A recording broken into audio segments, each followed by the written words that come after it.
Bienvenue sur Africa 24 dans cette nouvelle édition du Morning News. Voici les titres de l'actualité. Coup d'État dans le coup d'État au Burkina Faso. Le lieutenant-colonel Paul-Henri Sandaogo Damiba, arrivé à la tête du pays par un putsch en janvier dernier, a été renversé ce 30 septembre. Le nouvel homme fort du pays, désigné président du mouvement patriotique pour la sauvegarde et la restauration, est le capitaine Ibrahim Traoré. L'insécurité persistante dans l'est de la République démocratique du Congo inquiète le Conseil de sécurité des Nations Unies. Autonomiser les forces armées congolaises, FARDC, fait partie des solutions suggérées par la chef de la MONUSCO, Bintou Keïta, qui déplore les actions continues des groupes armés contre les populations civiles. Et les pénuries de denrées alimentaires ainsi que la flambée des prix plombent le quotidien de nombreux Tunisiens. Ces derniers subissent de plein fouet le manque de budget et de devises de l'État pour faire face à l'augmentation mondiale des prix des produits alimentaires. Il s'agissait donc bien d'un coup d'État ce vendredi 30 septembre au Burkina Faso. La situation confuse s'est précisée en fin de journée, 8 mois après son putsch mené contre le président élu, Roch-Marc Christian Kaboré, le 24 janvier dernier. Le lieutenant-colonel Paul-Henri Sandaogo Damiba a connu le même sort ce vendredi. Mais cette fois, il s'agit d'un soulèvement des militaires contre l'un des leurs. Le capitaine Ibrahim Traoré est le nouvel homme fort du pays. Plus de détails avec Joël Ballot. Nouveau coup de force militaire au Burkina Faso. Le vendredi 30 septembre 2022, le lieutenant-colonel Paul-Henri Damiba, président de la transition burkinabé, a été renversé par des militaires sous la conduite du capitaine Ibrahim Traoré. Invoquant la situation sécuritaire du pays, le nouveau gouvernement de transition a pris d'assaut la chaîne nationale burkinabé afin d'alerter les populations des changements en cours. La constitution est suspendue. La charte de la transition est dissoute. Le gouvernement est dissous. L'Assemblée législative de transition est dissoute. Les frontières terrestres et aériennes sont fermées pour compter du 30 septembre 2022 à 00 heure et ce jusqu'à nouvel ordre. Un couvre-feu est instauré de 21h à 05h. Toute activité politique est suspendue. Dans un communiqué, la CEDEAO condamne la prise du pouvoir par la force qui a eu lieu au Burkina Faso le 30 septembre 2022. L'organisation sous-régionale trouve inopportun ce nouveau coup de force au moment où des progrès significatifs ont été réalisés pour un retour méthodique à l'ordre constitutionnel courant 2024. La CEDEAO met en garde toute institution, force ou groupe de personnes qui par des actes empêcheraient le retour programmé à l'ordre constitutionnel ou contribueraient à la fragilisation de la paix et la stabilité du Burkina Faso et de la région. Pour l'heure, les putschistes ont promis de convoquer incessamment les forces vives de la nation afin de désigner un nouveau président du Burkina Faso, civil ou militaire. Notons qu'en janvier 2022, le lieutenant-colonel Paul-Henri Damiba renversait le président Christian Kaboré pour des raisons similaires, faire de la sécurité sa priorité. Et la réaction du président de la Commission de l'Union africaine, Moussa Faki Mahamat, ne s'est pas fait attendre. Ce samedi 1er octobre, ce dernier a condamné, je cite, le changement inconstitutionnel de gouvernement. Fin de citation. Il a appelé les militaires burkinabés à stopper immédiatement tout acte de violence. Par ailleurs, l'Union africaine appelle à une restauration de l'ordre constitutionnel au Burkina Faso au plus tard en juillet 2023. Également dans l'actualité, le Nigeria a célébré ce samedi 1er octobre l'anniversaire de ses 62 ans d'indépendance. À cette occasion, le président Muhammadu Buhari a prononcé le traditionnel discours à la nation. Son dernier, puisque le chef de l'État nigérian arrive au terme de son second et dernier mandat constitutionnel. Cette allocution a pris des allures de bilan 7 ans après sa première élection en 2015. Les actions menées ces dernières années en faveur de l'économie, de la lutte contre la corruption ou encore de l'insécurité ont été passées en revue. Pour rappel, la campagne électorale a été lancée le 28 septembre dernier pour les 18 prétendants à la magistrature suprême. Les élections présidentielles et législatives du Nigeria se tiendront le 25 février 2023. L'insécurité persistante dans l'est de la République démocratique du Congo inquiète le Conseil de sécurité de l'ONU. Ce vendredi 30 septembre, la chef de la MONUSCO, Bintou Keïta, a déclaré que les groupes armés continuent de représenter une menace importante pour les populations civiles déjà vulnérables. Autonomiser les forces armées de la République démocratique du Congo fait partie des solutions suggérées pour un retour à la stabilité. Les explications dans ce sujet de la rédaction. La poursuite des violences dans l'est de la République démocratique du Congo inquiète le Conseil de sécurité de l'ONU. Les groupes armés continuent de représenter une menace importante à l'égard des populations civiles, selon Bintou Keïta, chef de la MONUSCO. Cette insécurité aggrave une situation humanitaire déjà préoccupante. Cette insécurité alimente les violations des droits humains et a exacerbé une situation humanitaire déjà désastreuse. On estime que 27 millions de personnes ont besoin d'aide humanitaire, dont beaucoup ont besoin de protection. Un indicateur clair de la détérioration de la situation est l'augmentation des déplacements internes depuis janvier 2022, qui a porté le nombre total de personnes déplacées à 5,5 millions, le plus grand nombre de cas en Afrique. Face aux problèmes de sécurité persistants dans l'Est congolais, la représentante spéciale du secrétaire général de l'ONU a appelé à autonomiser les forces armées de la République démocratique du Congo, FARDC, qui travaillent de concert avec la MONUSCO. Les groupes armés continuent de représenter une menace et commettre des actes de violence contre des civils. La plupart des abus sont perpétrés par la Coopérative pour le développement du Congo, CODECO, les forces démocratiques alliées ADF et le mouvement du 23 mars, M23, en Ituri et au Nord Kivu, tandis que les groupes Mai Mai et d'autres milices ont intensifié leurs attaques sur les civils au Sud Kivu. Cette insécurité alimente la rhétorique hostile à la MONUSCO, dont le calendrier de retrait est en train d'être réévalué, alors que la fin du mandat de cette force onusienne est initialement prévue pour 2024. La révélation du plan de transition et du retrait progressif de la force MONUSCO est une nécessité. Un groupe d'experts est en train de se mettre en place déjà au niveau de notre gouvernement. Malgré l'instabilité persistante dans l'Est congolais, le président Félix Tshisekedi a indiqué le 23 septembre dernier que le départ de la MONUSCO devrait commencer au lendemain des élections générales de décembre 2023. Dans le reste de l'actualité, les conflits intercommunautaires ont fait de nouvelles victimes au Tchad.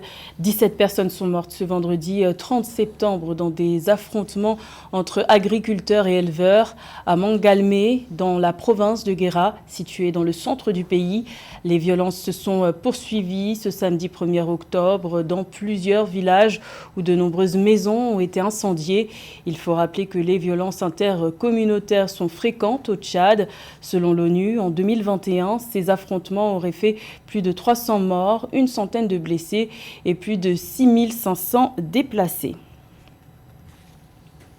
Le Zimbabwe est conscient de ses disponibilités limitées, raison pour laquelle le pays a fait le choix le 29 septembre dernier de solliciter l'appui financier d'Africa 50, une plateforme panafricaine d'investissement dans les infrastructures dont le Zimbabwe est actionnaire. Objectif affiché, obtenir 40 milliards de dollars pour financer les besoins actuels en développement d'infrastructures du pays. Les précisions de Philomène Tin. Les besoins financiers actuels du Zimbabwe pour le développement des infrastructures sont chiffrés à environ 40 milliards de dollars pour une assistance sur les options de financement innovantes. Dans le cadre de la réalisation des différents programmes, le gouvernement zimbabwéen a fait appel à la plateforme panafricaine d'investissement dans les infrastructures Africa 50.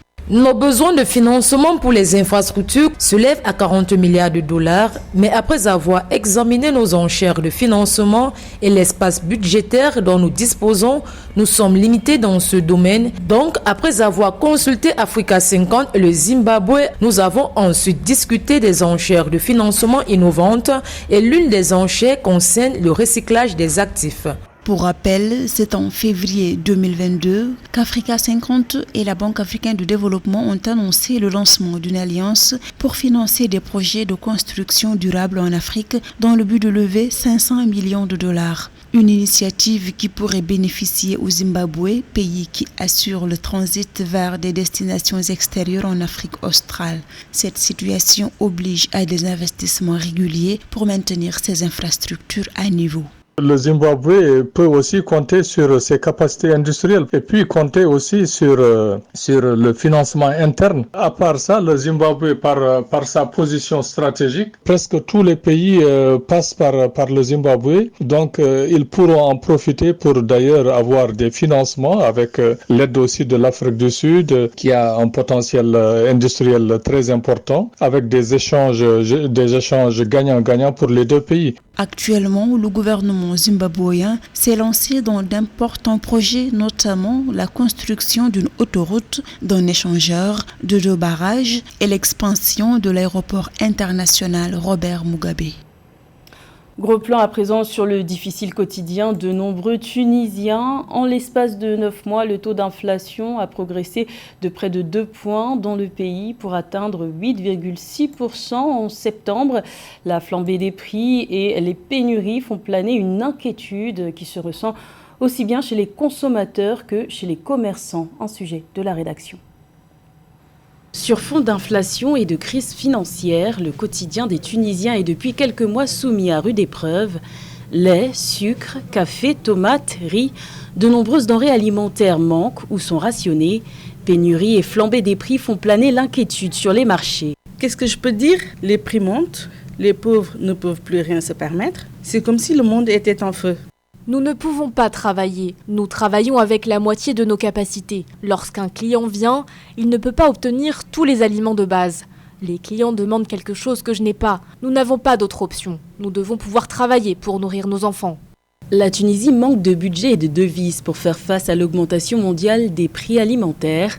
La guerre en Ukraine et la hausse des prix mondiaux des produits de base et des produits manufacturés ont exacerbé les vulnérabilités de l'économie tunisienne durant les premiers mois de l'année 2022. Le taux d'inflation est passé de 6,7% en janvier à 8,6% en septembre, une situation qui a contraint de nombreux Tunisiens à prendre des décisions radicales. Je pense que ce que la crise en Ukraine a fait ressurgir, ce sont les choix difficiles que les gens doivent faire au quotidien, car les personnes contraintes de fuir leur foyer, les personnes contraintes de fuir leur pays ne prennent pas cette décision à la légère. Si le système de subvention alimentaire permet d'assurer la stabilité des prix au profit des consommateurs, il constitue aussi l'un des principaux facteurs de la montée des déficits commerciaux et budgétaires de la Tunisie. Pour assurer la sécurité alimentaire, la Banque mondiale a décidé fin juin 2022 d'octroyer un prêt de 130 millions de dollars à l'État tunisien. Les actions de solidarité des autorités ivoiriennes se poursuivent un peu plus de 10 ans après la crise post-électorale qui a touché à la Côte d'Ivoire en 2010-2011. Le ministère de la Solidarité et de la lutte contre la pauvreté a procédé le 29 septembre à la prise en charge scolaire de 259 élèves et étudiants issus de 122 familles victimes de cette crise politique qui a fait plus de 3000 morts. Plus de détails avec Cheikh Omar Kamara.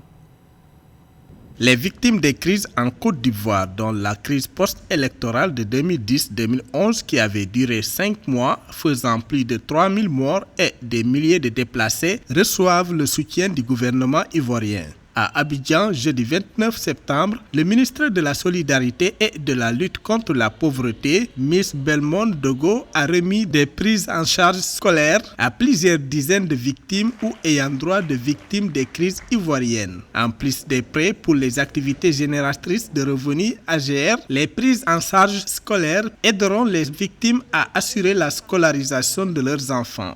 Occasion pour la ministre d'inviter les Ivoiriens dans l'ensemble à les soutenir en leur traduisant l'amour nécessaire pour leur épanouissement. L'événement fait suite à un autre soutien accordé en décembre 2021 à 194 orphelins et personnes vulnérables, 27 blessés et 26 bénéficiaires d'AGR dans le cadre du redémarrage du processus d'indemnisation des victimes de la crise post-électorale. C'est avec un réel plaisir que je me retrouve avec vous ce jour, après la cérémonie du mois de décembre 2021, cérémonie au cours de laquelle votre porte-parole a fait la doléance selon laquelle les années à venir, les remises doivent pouvoir se faire tôt. Et aujourd'hui, c'est chose faite. Nous ne sommes pas en décembre, nous sommes en septembre. Ça va permettre à vos enfants, qui en réalité sont nos enfants, de pouvoir commencer l'école avec tous les enfants de Côte d'Ivoire. La porte-parole des bénéficiaires, Ephraim Kla, orpheline de père et élève en classe de 4e au lycée moderne de Port-Boué, a traduit sa reconnaissance au gouvernement pour sa présence à leur côté. Madame le ministre, maman, tous vos enfants que nous sommes, par ma voix vous traduisent les remerciements pour votre engagement à nos côtés. Merci maman, bel monde, de toujours penser à nous, à notre scolarité, à notre avenir. Vous n'imaginez pas le bien que vous faites. Sans cette prise en charge, pour nous orphelins, beaucoup d'entre nous n'iront pas à l'école. Pour rappel, le processus d'assistance des victimes existe depuis 2021. Les activités d'indemnisation ont effectivement démarré en 2015-2016 et les AGR en 2018. C'était le journal de la rédaction. Merci de l'avoir suivi. L'information continue sur Africa 24.